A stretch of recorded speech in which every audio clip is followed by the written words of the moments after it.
안녕하십니까. 오늘은 사사기 그리고 이어서 룻기를 간략한 정리한 내용을 전하는 시간을 갖겠습니다. 사사기 지난 시간에 여호수아서를 공부하면서 여호수아가 죽고 상당한 기간 동안 이제 각 지파별을 중심으로 해서 가나안 땅 정복 전쟁을 미완성적이긴 하지만 부분적으로 정복 전쟁을 이어갔다라는 이야기로 여호수아 끝부분을 이야기했죠. 오늘은 그 뒤의 이야기입니다. 그러니까 사사기는 여호수아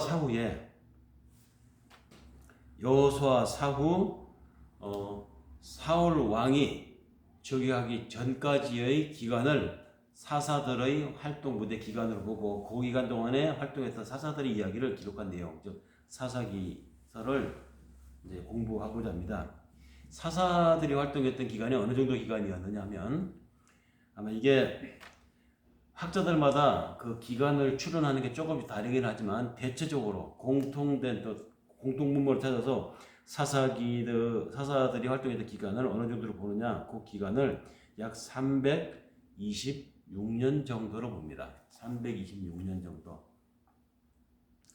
326년 정도의 이 가나안 땅에서 들어온 이스라엘, 그 다음에 또 땅을 정복하지 못했던 일부 지파들, 그들의 그 땅에서 살아가는, 그러면 신앙적으로 또는 불신앙적으로 살았던 일체의 사건들 이것저것 다 모아서 일어난 일들을 기록한 것이 사사기인데, 책 제목인 사사기는 히브리 말로 쇼페림입니다. 샤파 이 말은 히브리 말로 재판관, 판관이라는 뜻이죠. 그래서 복수형으로 쇼페림 하면 사사들 또는 재판관들, 판관들이라는 뜻이죠. 이 내용을 헬라어로 번역하여 옮겨놓은 구약책 있죠. 70년에서도 같은 뜻으로 옮겼습니다. 판단하는 자들이라는 뜻의 크리타이라고 제목을 정했는데요. 여호수아가 죽고 난 이후로 사울 왕이 즉위하기 전까지의 기간, 그 활동 기간이었고요. 그런데 이 사사기는 누가 기록을 했을까요? 사사기를 기록한 사람은 사실은 잘 모릅니다.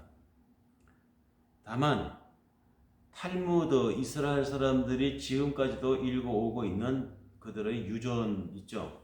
전해주는 전통 율법 해석책인데 그 중에 한 책인 탈무드에 보면 이 사사기를 기록한 사람은 사무엘이었을 것이다 라고 추측을 하는 내용이 나옵니다. 사무엘이 사사기를 기록했다는 것이죠. 추측입니다. 사무엘이 기록했을 것으로 탈무드에는 기록이 되어 있는 것을 근거로 해서 사사기의 저자는 사무엘이 아닐까 이렇게 보고요. 그 다음에 이 사사기 내용의 특징을 보면 계속 반복되는 구절이 있습니다. 무슨 이야기를 쭉 설명을 해서 끝부분에 거의 습관처럼 나오는 그 반복되는 구절. 이것이 뭐냐? 이는 저들이 여호와 앞에 악을 행하였습니다. 이런 말이 있습니다.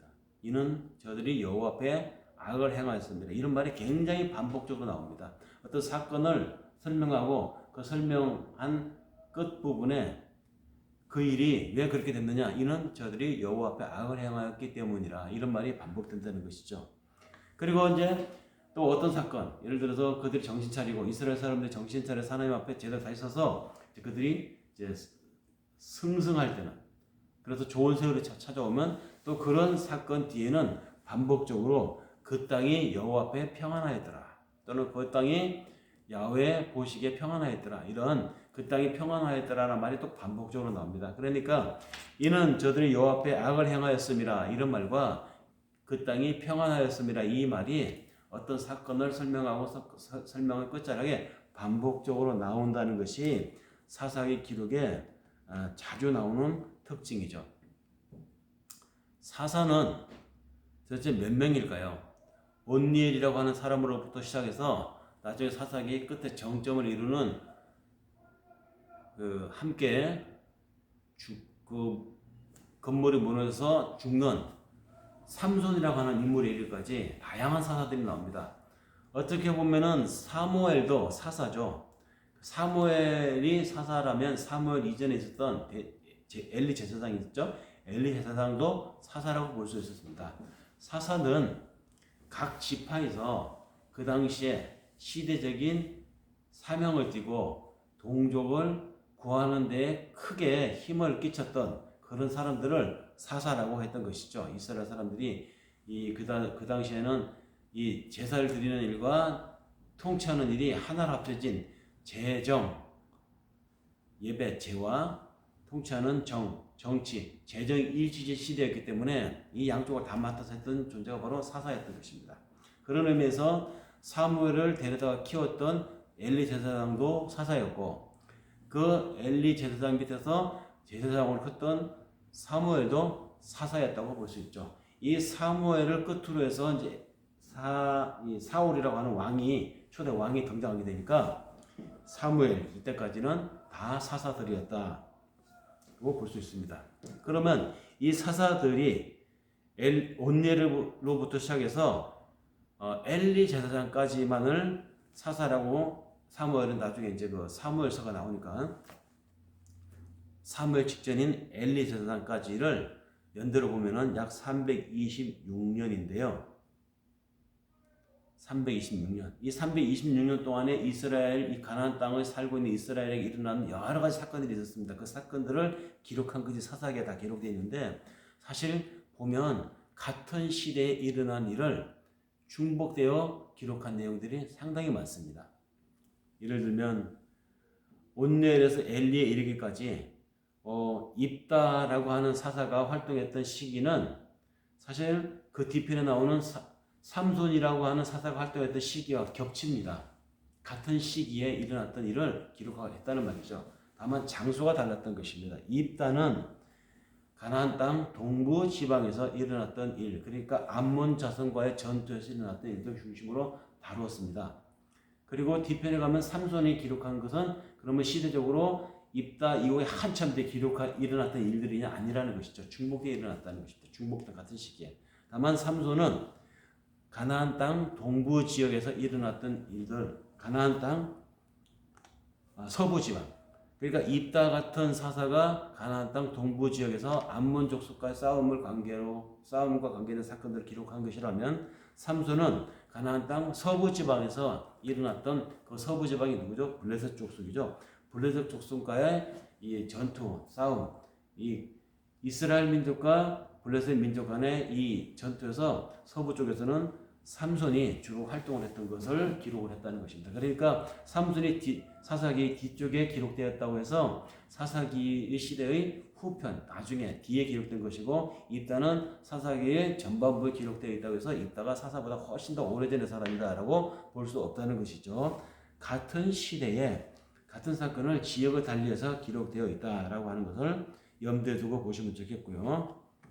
그러니까 그러면은 이 326년이 도대체 우리가 그 연대적으로 보면 어느 시대냐? 대략 모든 학자들이 일치를 이루고 있는 시대를 보면 BC 1375년에서부터 BC 1050년 요 사이, 그러니까 요 사이가 326년이라는 것이죠. 요 사이에 일어났던 기간의 사건들을 기록한 것이 바로 사사기의 이야기이다라고 보고요.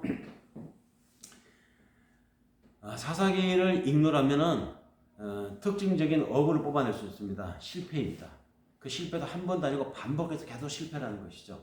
보면 사이클이 계속 반복이 됩니다. 자, 하나님이 이스라엘을 선민으로 구해냈죠. 출애굽에서 이끌어낸 것 자체가 이미 구별해낸 거잖아요. 선민으로. 내가 이제 너희 하나님이고 너희는 나의 백성이 되리라. 하나님의 약속을 이스라엘이 출애굽할 당시에 이미 이것은 시작된 것인데, 그래서 그들을 가나안 땅에 들어가게 했는데, 그러니까 가나안 땅에서 이스라엘은 이스라엘로 살아야 했습니다. 즉 선민으로 살아야 했다는 것이죠.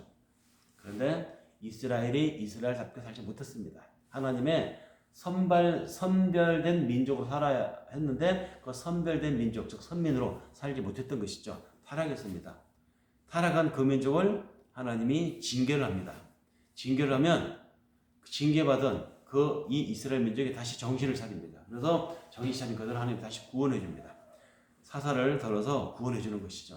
그 사사를 들어서 그 사건, 큰 사건을 통해서 민족의 집단 각성이 일어나고 나면 한동안 태평해집니다. 그래서 그런 태평한 세월을 되찾게 되면 이스라엘 세월이 지나면서 또 희석이 되는 것이죠. 이스라엘이 이스라엘답게 살지 못하고 또 타락해 갑니다.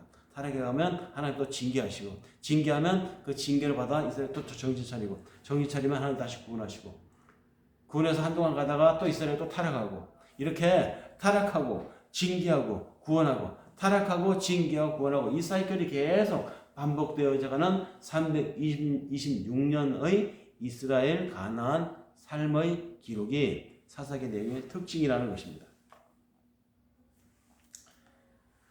사사기 내용의 이 특징이, 그러니까 이 반복되는 사이클을 통해서 사사기 기자가 말해주고자 하는 것이 뭐냐?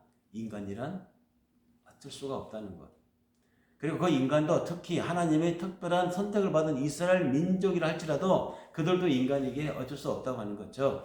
인간이란 자기들 스스로 희망을 찾을 수가 없는, 하나님에 가까이 갈 수가 없는 전적으로 부패하고 타락된 존재가 바로 인간이다. 이것이 이 사사기 기자가 우리들에게 말해주고자 하는 핵심 사상이라는 것입니다. 인간에는 어쩔 수 없다. 그래서 그런 관점을 가지고 이 사사기를 기록을 해놨는데요. 이 사사기 기록을 여러분들이 읽어보실 때 크게 세 부분으로 나눠서 읽어보시면 아마 정리가 될 것입니다. 세 부분. 첫 번째 부분이 사사기 1장에서 사사기 3장 6장까지 앞에 내용인데요. 서론 부분이라고 할 수 있습니다. 여기에는 타락하고 징계하고 구원하고 아까 말씀드린 이 사이클이 왜 반복되고 있는가에 대한, 그래서 하나님이 그들을 위해서 구원하기 위해서 사사를 세워주셨다라고 하는 이야기가 반복되는 사이클의 배경 설명이 1장에서 3장 6장까지 서론적으로 소개되고 있습니다.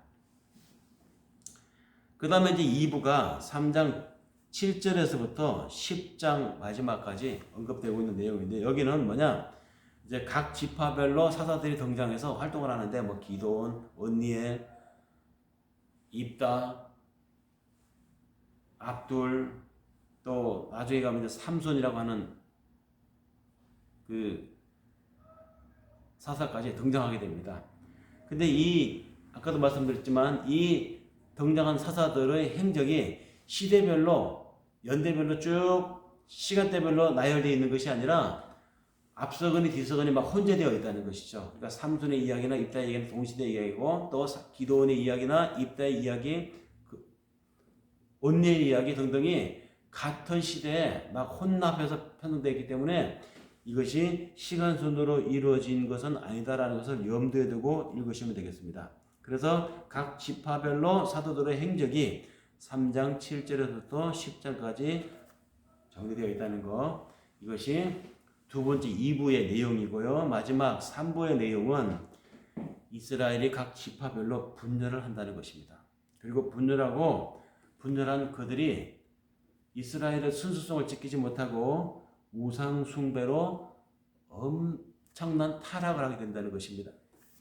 이것이 마지막 3부의 내용인데, 1부와 2부의 내용이 이스라엘의 타락과 그들을 징계하고, 그래서 그들을 징계해서 다시 구원의 기회를 주시는 하나님의 사이클 반복을 소개하는 내용, 그 다음에 그 사이클 반복되는 내용에서 하나님이 들어 쓰시는 큰 인물들, 즉 사사들이 등장하는 내용들, 이런 것들은 인간의 타락과 하나님의 기회 주심이라고 하는 이 반복된 이야기를 소개하는 것이 1부와 2부의 내용이라고 하면, 그와는 반대로 3부는 전혀 양상이 다르게 기술되고 있습니다. 다시 말해서 3부는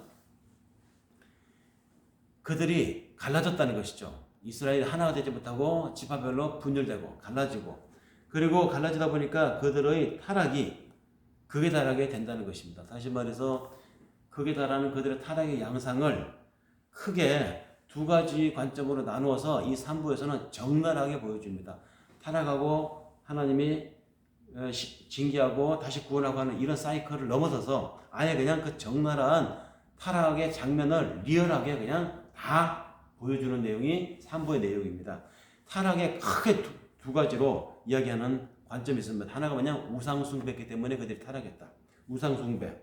우상숭배로 타락을 하게 되니까 이스라엘이 이스라엘을 잡지 못하고, 즉 하나님의 선민의 정체성을 잃어버리게 된다는 것입니다. 하나님의 정체성, 선명을 잃어버리게 되니까 평범한 사람들 같이도 살지 못하고 대단히 폐륜적으로, 대단히 폐악질로 비류 같은 인생을 살게 된다. 이것이 3부의 내용입니다. 다시 말해서 하나님과의 관계를 선명하게 지켜나가지 못하면 일반 평범한 사람이 되느냐? 아니라는 것입니다. 하나님의 정체성을 잃어버리면 일반 사람, 하나님을 모르는 사람만도 못한 삶을 살게 된다는 것이죠. 그 내용을 이스라엘의 폐륜과 간통, 간음, 동족 상잔, 이런 일들이 일어나는 이야기들이 바로 3부에 소개되고 있는데요. 그것이 바로 17장에서부터 21장까지의 내용입니다. 여기서 우리가 이제 주목해야 할 것은 신앙을 가지고 사는 사람이 그 신앙을 잃어버리면 평범한 사람으로 살까요? 평범한 사람보다 더 거악한 삶을 살게 된다. 이것이 3부에서 말하는 교훈입니다. 이런 관점으로 사사기를 읽어보시기 바라고요. 1부, 2부, 3부 이렇게 구성됐다는 것을 염두에 두고 사사기를 읽으시면 정리가 쉽게 될 것입니다. 자, 그러면 이제 마지막으로 이 사사기 전체를 통해서 말하고자 하는 핵심 주제가 무엇인가? 아마 지금까지 내가 말씀드린 것 중에 중간중간에 배워 나오는 힌트들이 있었을 것입니다. 네. 첫 번째는 하나님의 한 집단을 선택했다는 것이죠. 선민. 그리고 그들에게 선민다움을 하나님이 요구하셨다는 것입니다. 그 선민다움을 요구하는 것이 바로 율법 준수라는 것인데, 그런데 인간은 그 율법 준수를 다 한다는 것이 불가능하더라. 이것이 이 사사기 중심 주제를 통해서 오늘 우리들에게 하나님이 말하고자 하는 핵심입니다. 또 두 번째 핵심이 있습니다. 그러니까 하나님은 어떤 집단을 선택했지만 그 선택은 하나님의 의에 이룰 수가 없더라. 하나님의 의에 이루는 것이 뭡니까? 그 당시에는 율법 준수였는데 이것이 인간으로 불가능하더라. 이것을 말하고 있고요. 두 번째는 인간은 부패하고 타락하지만 하나님은 인간을 사랑하시기 때문에 부패하고 타락한 그 인간에게 징계, 정신 차릴 기회를 주신다는 것입니다. 그것이 바로 징계인데, 징계하고 멸망은 다르죠. 징계는 희망을 가지고 채찍질하는 것이지만 멸망은 뭡니까? 망하든 말든 상관하지 않는다는 것입니다. 하나님이 이스라엘에게 내리신 징계는 희망을 가지고 그들에게 기회를 주신다는 것이죠. 그래서 다시 하나님과 관계 회복을 꾀한다는 것. 다시 말해서 인간의 타락, 하나님의 징계, 다시 하나님과 관계 회복. 이 반복된 사이클을 통해서 오늘 우리들에게도 우리 삶에서 하나님 앞에 내가 섰지만 하나님 앞에 살기를 원하지만 하나님 앞에 온전히 가지 못하는 우리들의 양상을 이 사사기 이야기를 통해서 보여주신다. 즉 타락, 징계, 구원, 타락, 징계, 구원. 이 사이클이 오늘 우리들의 인간의 삶의 순환에서도 똑같은 방식으로 나타나고 있음을 사사기 이 이야기를 통해서 주고자 하는 주제라는 말입니다. 세 번째, 인간은 그러므로 이 사사기에서 묘사되고 있는 인간을 보면 절망적입니다. 인간의 희망이 없어요. 인간이 자력으로 인간이 자력으로 거룩함에 인간이 자력으로 하나님이 원하시는 율법적인 상태에 도달할 수 없는 인간의 절망적인 상태다. 그래서 하나님은 그때마다 사사를 들어서 인간에게 기회를 다시 부여하신 내용이 이 사사기서를 통해서 우리에게 주시는 핵심 세 번째 주제입니다. 인간은 절망적이죠. 어쩔 수가 없습니다. 그러면 그대로 무너지고 망하고 어둠의 이 흑암 속에 묻혀버리고 말아야 되느냐?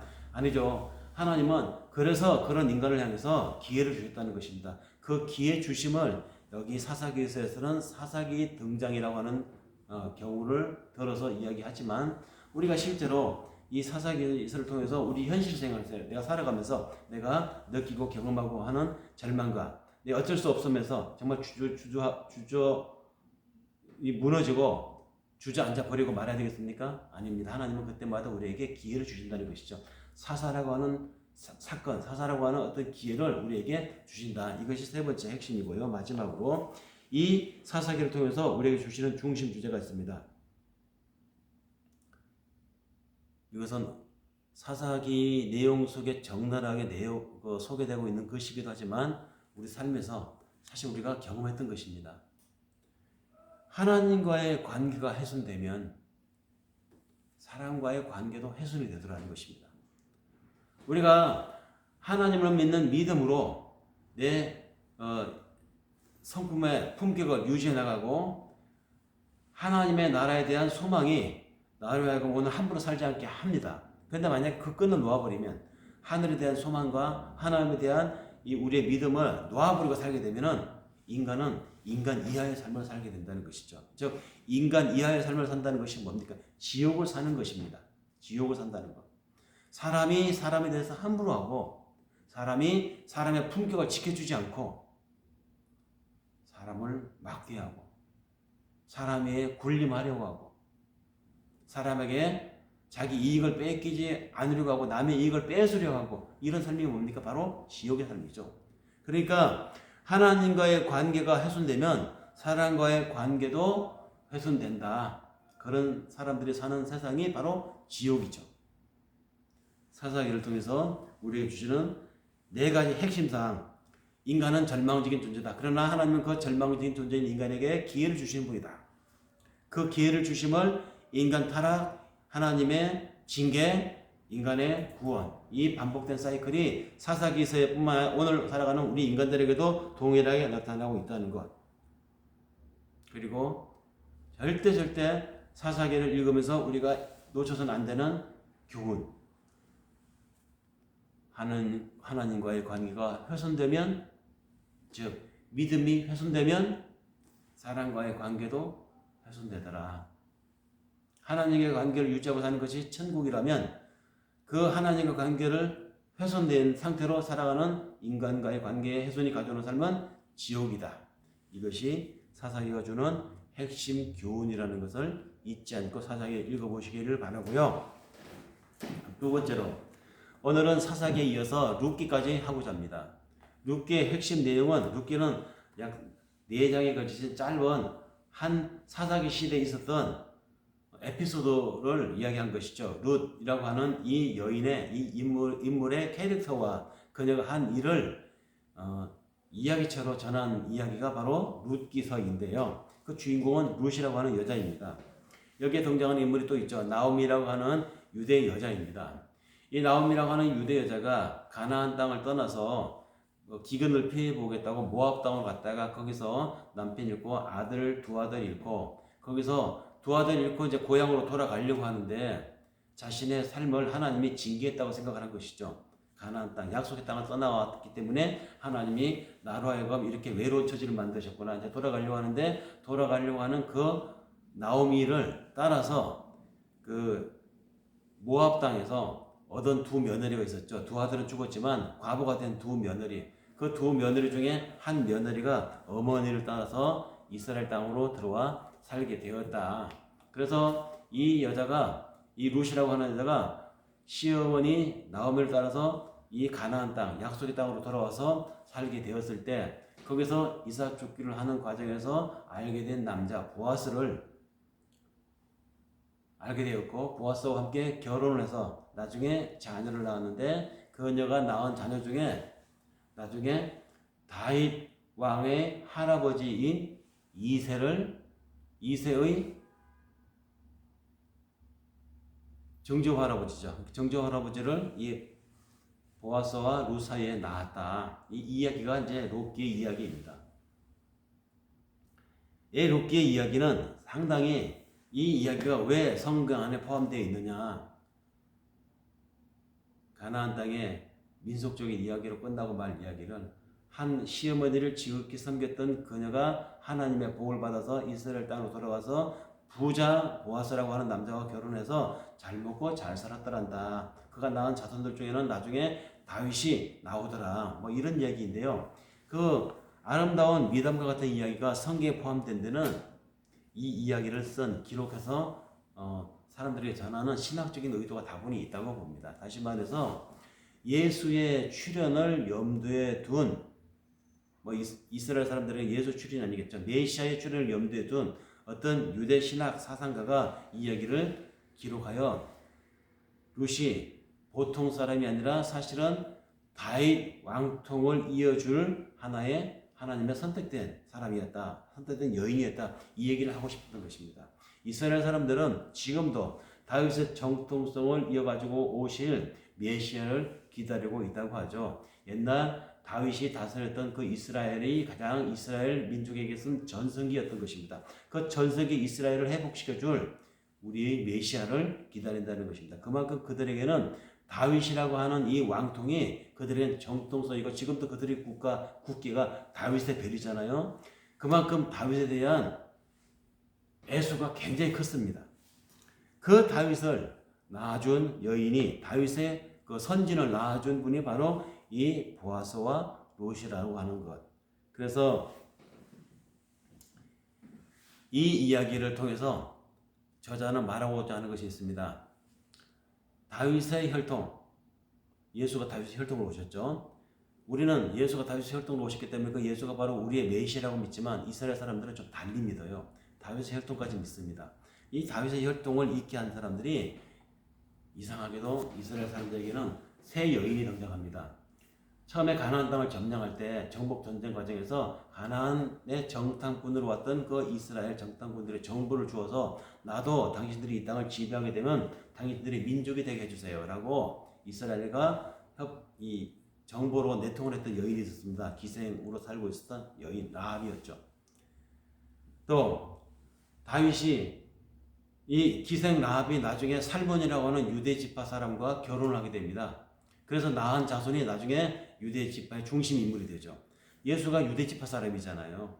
그 다음에 유대 지파는 유다 자손이잖아요. 그 유다라고 하는 야곱의 12아들 중에 하나인데 유다가 나중에 이렇게 저렇게 일이 얽히고 꼬여가지고 자신의 며느리인 다말이라고 하는 여자와 동침을 하게 됩니다. 그래서 낳은 자식이 있어요. 그 낳은 자식이 나중에 예수의 혈통 중에 한 사람으로 들어가게 됩니다. 그리고 오늘 여기 룻이 말하는 룻이 보아스와 결혼해서 낳게 되는 혈통 중 하나가 예수의 혈통 중에 들어가게 됩니다. 그러니까 이 이야기들의 공통점이 얘기 뭐냐?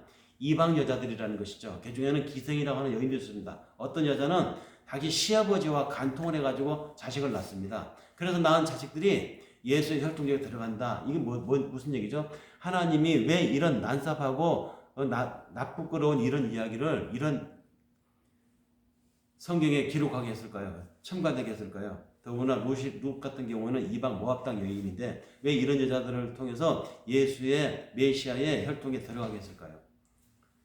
하나님이 이런 이야기들을 여기 들어가게 한 것은 하나님 쪽에서 봤을 때 의도가 있었던 것입니다. 장차 예수의 출현으로 모든 민족이 구원 얻게 되는 데는 신분에 제한이 없다.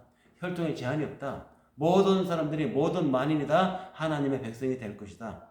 예수를 통해서 이것을 암시한 내용이라는 것이죠. 그런 관점에서 룻기서를 읽어보시면 재미있을 것입니다. 잠깐 지나가는 이 부록치 같이 들어가는 룻기 이야기를 오늘 끼어서 함께 이야기했습니다. 자, 오늘은 여기서 사사기 그 다음에 룻기의 이야기를 함께 여러분들에게 전달했습니다. 다음 시간에는